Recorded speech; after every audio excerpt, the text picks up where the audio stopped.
It's our second lecture, and now we will going for the question is the relationship between use value and exchange value. हमने जो हमारा जो past previous lecture जो था उनके अंदर एक हमने क्वेश्चन लिया था कि प्राइस एंड वैल्यू, और वहाँ पे जो वैल्यू की बात अगर हम करें तो the concept of price and value are different, and the value can be understood from two viewpoint. That is, the first is from viewpoint of use, and that is called use value, and from viewpoint of exchange, that is called exchange value. तो हम उनको फिर से revise कर रहे हैं कि what is the use value and what is the meaning of exchange value.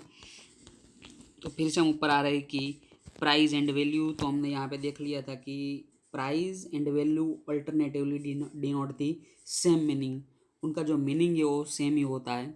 And in economics the concept of price and value are different, and it is necessary to first understand the concept of value. तो यहाँ पे हम value देख रहे हैं कि what is the meaning of value, and from the two viewpoint, that is the use value and exchange value. The value can be understood from two viewpoint. The first is from viewpoint of use, that is the use value, and second is the exchange value. अब यहाँ पे use value की हम बात करें. The use value is determine the usefulness of commodity to a consumer for our various needs. यानी कि जो भी कमोडिटी है उनकी यूजफुलनेस कैसी है, नीड कितनी है, उनके ऊपर से हम यहाँ पे यूज़ वैल्यू डिटरमाइन कर सकते हैं. एग्जांपल आपके सामने ये कि सनलाइट. तो sunlight have a high use value for all people in general. तो हमें पता है कि फूड हो या तो वाटर एंड सनलाइट, उनका जो यूज़ है हमारी लाइफ में वो सबसे ज़्यादा है, तो उनकी जो यूज़ वैल्यू होगी वो ज़्यादा होगी. तो ज़रूरी नहीं होगा कि जो प्रोडक्ट की या तो जिनकी यूज़ वैल्यू ज़्यादा है उनकी प्राइस भी ज़्यादा ही हो, ऐसा ज़रूरी नहीं होगा, जो हमने देख लिया था. क्योंकि हमें पता है कि जो सनलाइट का जो सप्लाई है वो बहुत ज़्यादा है और उनके ऊपर किसी का कंट्रोल नहीं है, तो वहाँ पे उनकी ज़्यादातर कोई प्राइस है नहीं. आगे की अगर हम बात करें तो second point is the exchange value. तो वहाँ पे भी हमने देख लिया था कि हमारे पास जो भी कमोडिटी है वो हम अगर किसी सामने वाले को दे रहे हैं और उनके बराबरी में हमें जो सामने से कुछ मिल रहा है वो वैल्यू क्या हो जाएगी हमारे लिए, एक्सचेंज वैल्यू.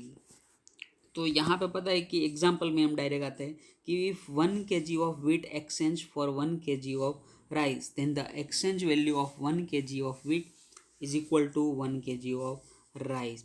यानी कि एक के पास, एग्जाम्पल भी मैंने आपको वहाँ पे दिया था कि एक के पास 1 kg वीट है और जो सामने बी है उनके पास 1 kg राइस.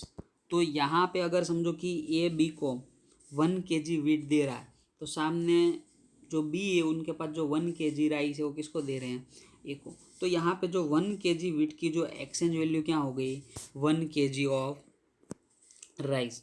तो ये हुआ एक्सचेंज वैल्यू. अब हम आगे चलते हैं कि आज का जो हमारा लेक्चर है, relationship between use value and exchange value. If a commodity is a high use value, then it not necessarily said to have a high exchange value. But if a commodity is a high exchange value, then it surely is a some use value. तो हम पहले बात करें कि use value. तो हमें पता था कि जो प्रोडक्ट की या तो जो कमोडिटी की यूज़ वैल्यू ज़्यादा है तो वहाँ पे ज़रूरी नहीं होगा कि उनकी एक्सचेंज वैल्यू भी ज़्यादा हो. तो जो हमने एग्जांपल एक लिया था सनलाइट, तो हमें पता है कि सनलाइट की जो यूज़ वैल्यू है वो बहुत ज़्यादा है, लेकिन उनकी जो प्राइस या तो हम एक्सचेंज वैल्यू बोले तो क्या है, बहुत कम, या तो नॉमिनली जीरो में भी है. वो हमें पता है कि हमें कोई अमाउंट उनके लिए पे करने की ज़रूरत नहीं पड़ रही है. लेकिन but if a commodity has a high exchange value, then it surely has a some use value. कि अगर समझो कि कोई कमोडिटी की एक्सचेंज वैल्यू ज़्यादा है उनकी, तो वहाँ पे ऐसा ही होगा कि उनकी यूज़ वैल्यू भी कैसी होगी, ज़्यादा ही होगी. तो यहाँ पे टोटली वाइजियन वर्जा का कंसेप्ट आ रहा है कि दोनों अपोजिट में जा रहा है. फिर से मैं बोल रहा हूँ कि जिनकी यूज़ वैल्यू ज़्यादा है जिस कमोडिटी, वहाँ ज़रूरी नहीं उनकी एक्सचेंज वैल्यू भी ज़्यादा हो, कम भी हो सकती है. लेकिन जो कमोडिटी की एक्सचेंज वैल्यू ज़्यादा है तो वहाँ पे श्योरली हम कह सकते हैं उनकी यूज़ वैल्यू कैसी होगी, ज़्यादा ही होगी. And then exchange value determined by the scarcity of resources in relation to its need and use. Exchange value अगर हम डिटरमाइन कर रहे हैं तो स्केर्सिटी ऑफ रिसोर्स से ही करेंगे. कि हमें पता है कि हम एग्जांपल एक ही रखेंगे, सनलाइट. तो जो सनलाइट का जो यूज वैल्यू है वो बहुत ज़्यादा है, लेकिन exchange value that come lowest है. तो यहाँ पे स्केर्सिटी ऑफ रिसोर्सेज, सनलाइट के यहाँ पे हमें कोई स्केर्सिटी नहीं है, तो और उनके ऊपर किसी का कंट्रोल भी नहीं है, तो उनकी जो एक्सचेंज वैल्यू है वो बहुत लोवेस्ट है. लेकिन अगर समझो कोई ऐसी प्रोडक्ट की उनके ऊपर अगर किसी का कंट्रोल आ जाए या तो उनकी स्केर्सिटी है, तो वहाँ पे उनकी एक्सचेंज वैल्यू क्या हो जाएगी, इंक्रीज. आगे हम एग्जांपल भी उनका देखेंगे कि डायमंड्स की अगर बात करें तो वहाँ पे भी ऐसा ही कुछ होगा. The goods are demanded if they have some use value and if they are scarce in supply in relation to their demand or their supply is controlled by few people then they have a higher exchange value. और यहाँ पे example आपके सामने हमने बोला था कि diamond, जो डायमंड का यूज़ ज़्यादा है, अभी भले हम कर नहीं रहे उनका यूज़ क्योंकि उनकी जो वैल्यू है वो क्या है, एक्सचेंज वैल्यू बहुत ज़्यादा है, इसीलिए हम उनका यूज़ नहीं कर रहे. लेकिन उनका यूज़ ज़्यादा है, उनकी जो यूज़ वैल्यू है बहुत ज़्यादा है, लेकिन उनका जो जो डिमांड ज़्यादा है और सप्लाई फ्यू पीपल के हाथ में है. कि जो बड़े बड़े लोग या तो जो रिच पीपल है वही लोग ज़्यादातर यूज़ कर रहे हैं और उन लोगों का ही कंट्रोल है डायमंड के ऊपर, तो उनकी जो एक्सचेंज वैल्यू है बहुत ज़्यादा हो रही है. तो हम यहाँ पे दो एग्जांपल ले रहे हैं कि एक है sunlight and the second is the diamond.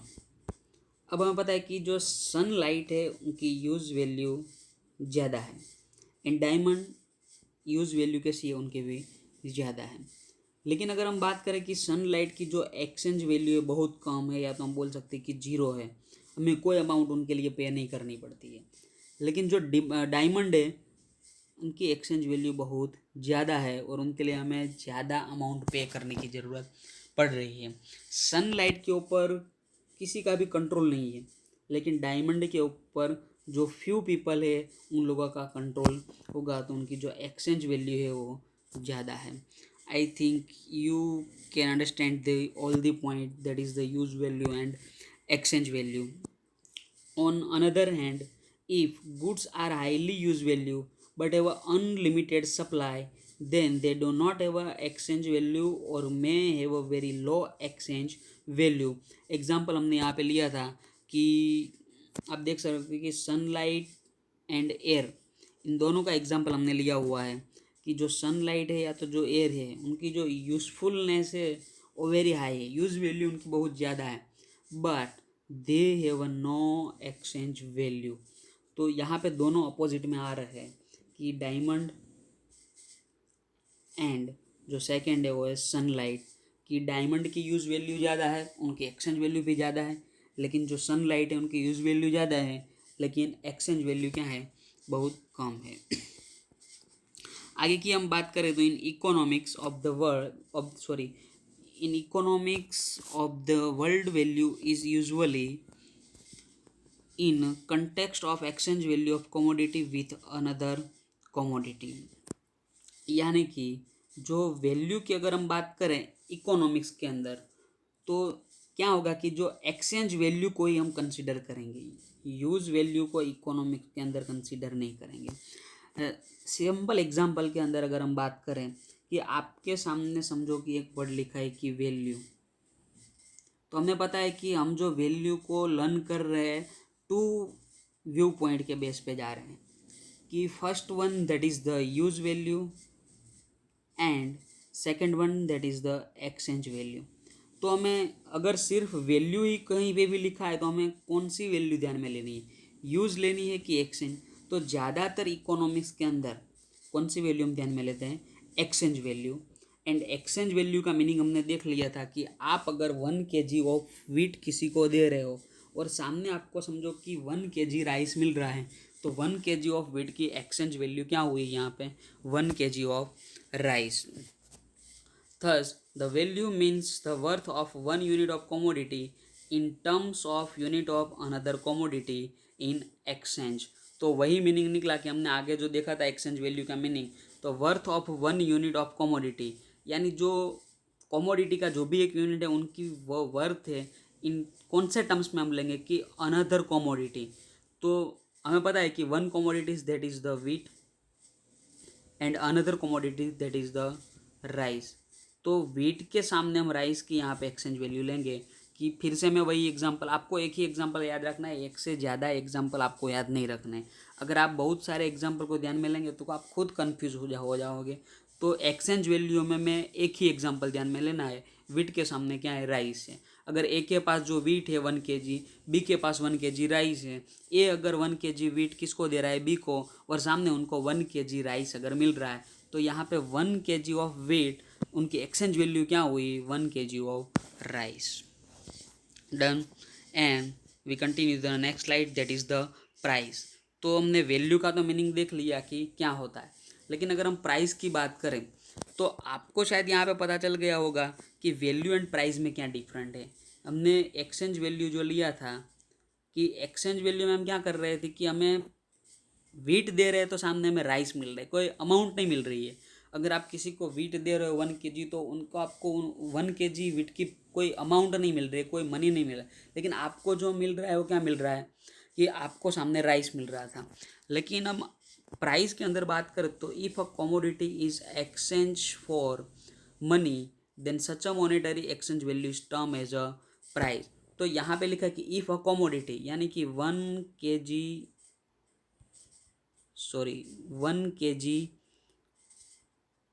Wheat, ए के पास 1 kg वीट था, और समझो कि किसको दे रहा है यहाँ पे, बी को। बी के पास अब राइस नहीं है, बी के पास अब क्या है, रुपीस, मनी है, करेंसी है।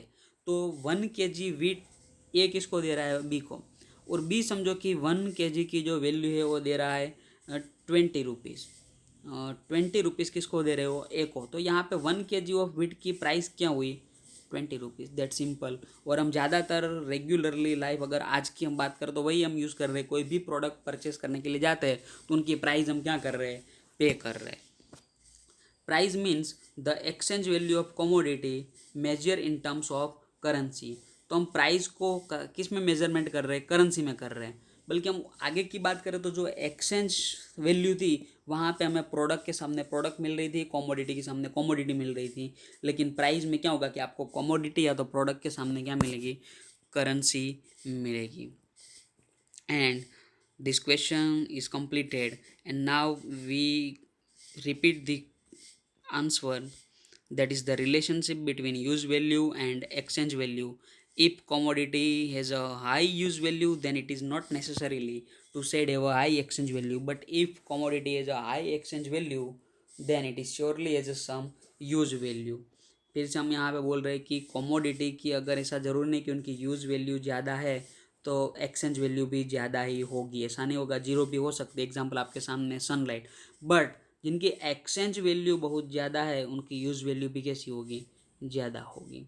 तो यहाँ पे सिर्फ ऊपर ही एरो नहीं जा सकता, डाउन भी जा सकता है। किस में, अगर यूज़ वैल्यू ज़्यादा है तो एक्सचेंज वैल्यू ज़्यादा भी हो सकती है या तो कम भी हो सकती है। And exchange value is determined by the scarcity of resource in relation to its need and use. And then goods are demanded